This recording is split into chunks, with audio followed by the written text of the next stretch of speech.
কারোর সাথে মজা করিনি। আমার আবার কারোর সাথে মজা না করলে দিনটা ভালো যায় না।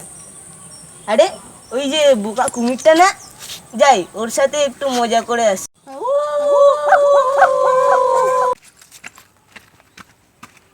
কি যে ভাইয়া ভালো আছে, মন মরে বসে আছে কেন? না গো, বাড়িতে বউ বলেছে আর রান্না করে খেতে দেবে না, বলেছে জোগাড় করে খেতে হবে। ভাবছি চাষ করব, কিন্তু একা তো করা যায় না। তুমি কি করবে? ইয়ে বেটা বিশ্বর কুমিরটা ভুল্লু বানাচ্ছে।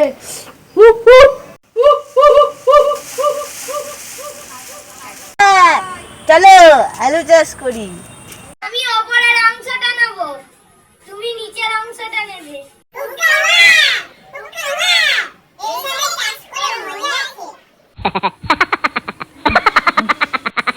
এ কি, আলু তো মাটির নিচে হয়, শিয়াল আবার আমাকে ঠকালো।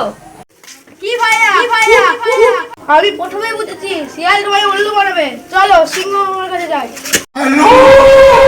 বেটা শেয়ালটা আমায় অনেকবার ঠকিয়েছে, এর একটা ব্যবস্থা করতেই হবে। হতচ্ছাড়া শেয়ালটা আমাকে ঘুরতে যাওয়ার নাম করে কুয়োতে ফেলে দিয়েছিল, ওর একটা ব্যবস্থা নিতেই হবে। একবার কুয়োতে ফেলে দিয়েছিল, কি কষ্টে যে উঠেছি, কোমরে এখনো ব্যথা আছে।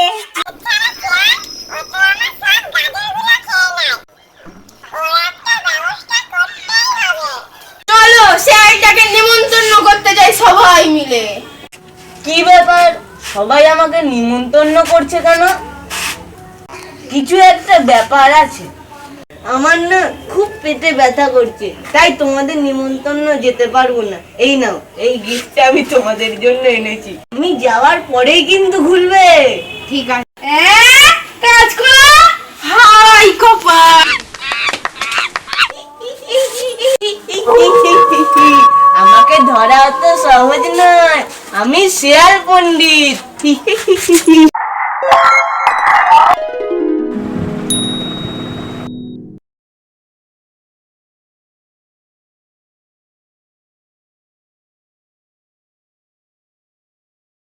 লাস্ট পর্যন্ত আমাদের ভেবেছিলাম একটা বড় কেক নিয়ে অ্যারেঞ্জমেন্ট করা হবে, তো যাই হোক এনজয় করা হয়েছে। এনজয়টাই মোস্ট ইম্পর্টেন্ট। তো যাই হোক, বাই বাই।